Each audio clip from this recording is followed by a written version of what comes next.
Congressman Gosar, wonderful to have you on American Thought Leaders. Thanks for having me. And, I hear our paper is big in your office. It is. It's our favorite paper. It's the first one we read. So, and if I don't get a chance at the hustle and bustle of my day, I hop on a plane, I've got it there for me. So thank you very much for your reporting of the news. Well, I very, very much appreciate it, and I'm sure our audience will appreciate you saying that. So, let's jump to the social media giants. I know this is something that's been on your mind quite a bit. There's a number of issues you've been talking about that we're very interested in at the Epoch Times. I'm not surprised you enjoy the paper, but let's talk about the social media giants and what you're thinking right now. Well, we're seeing this censorship of the platforms, and if we go back and then figure out why this has occurred, when the platforms were first put together, they were indemnified from being sued under the Federal Decency Act. But now what we're seeing is conservatives, right and left, being censored, shadow banned, put out of business. So we have got to have a come to Jesus moment. And one of those moments is right now. In the USMCA, tucked away in the very, very back, it actually indemnifies and codifies that language again. And so there's a number of us, myself and Matt Gaetz, that have we wrote a letter to the president saying, listen, we need to remove this, take it out of here, and to start defining it. We want free speech, but we want to make sure that they're a platform, not a publisher. And they're infringing on that publisher, censoring the free speech, and particularly conservatives on the internet. And so, the president obviously had this social media summit recently on the 11th, bringing a bunch of, conservative folks that are doing social media and, facing some of what you're talking about. What is it? Are there specific instances that you're seeing that are basically, highlighting the censorship issue? Oh, we've seen the shadow banning. In fact, yesterday when we were actually putting our media out there last night, I sat with the Western Caucus. I'm chairman of the Western Caucus, and we had a roundtable discussion in front of the crowd, and we weren't getting any penetration. It took off, and then all of a sudden it just started failing. So we're seeing this over and over again, and this is the product of the algorithms. But the algorithms are being built by people with biases. The algorithm can only do what you built into it. Right. And so we've had Facebook, we've had Google, we've had Twitter, we've had all these in front of the Government Oversight Committee.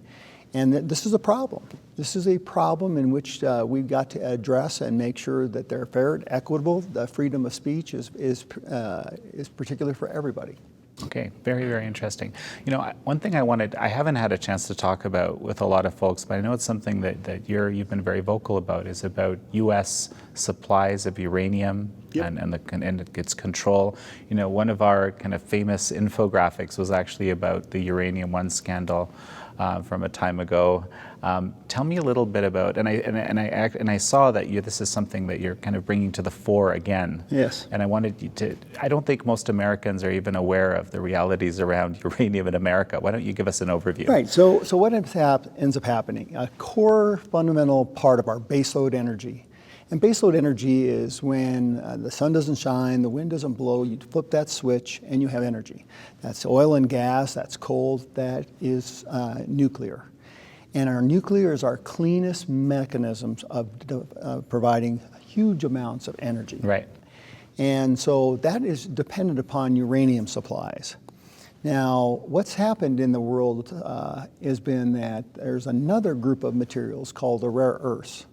This is what your cell phones are made from, all new technology, hardening metals for the military.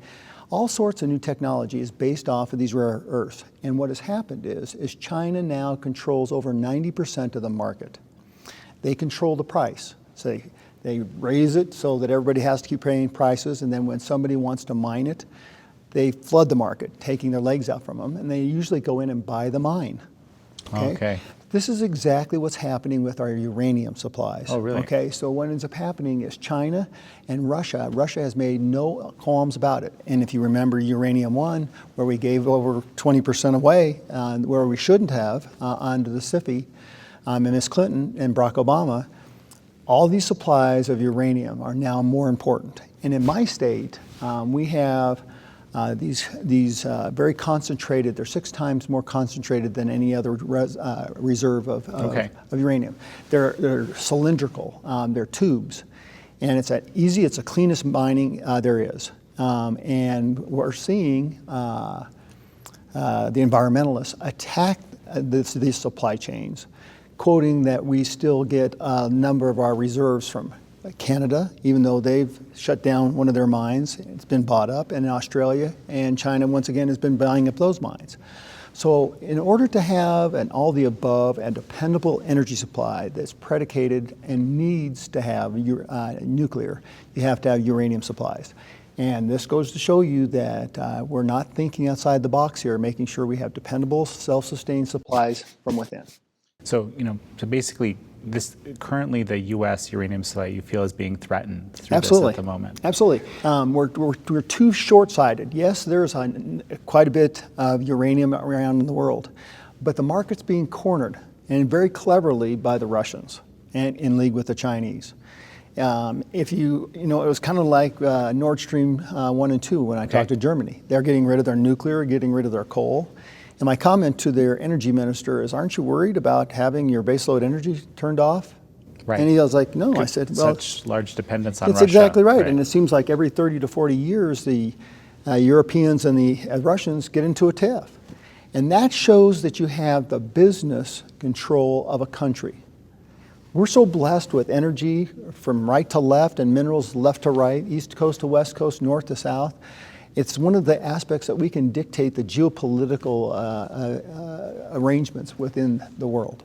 Okay, no, that's fascinating. Actually, I want to ask you about another issue. We just interviewed Congressman Buck recently, who is basically a big proponent of this. It's called the Fairness for High-Skilled Immigrants Act. And I know that you've been rather critical of this particular approach, as I understand it at least. I wonder if you could, kind of speak to that, offer the other perspective. Why is this really an issue? Because there is a big job shortage right now with this market, right, with the labor market being so. It is, and to start off with, big tech has not been our friend.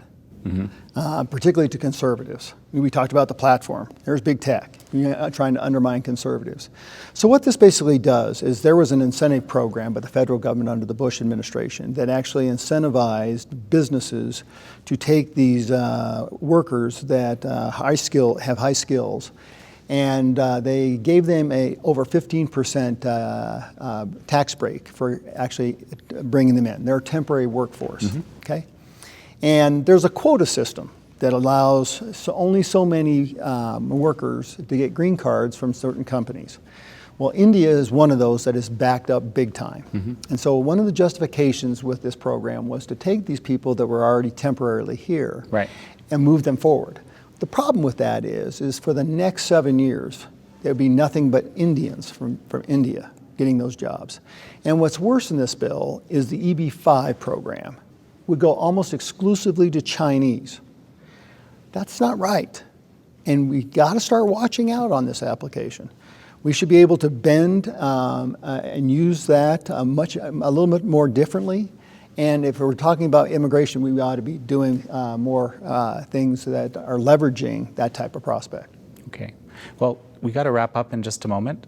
Any final words for our audiences? Well, I love your magazine, your newspaper, and keep it going. It's a great place that I point people to get the real news. Such a pleasure. Thank you very much. John, thank you.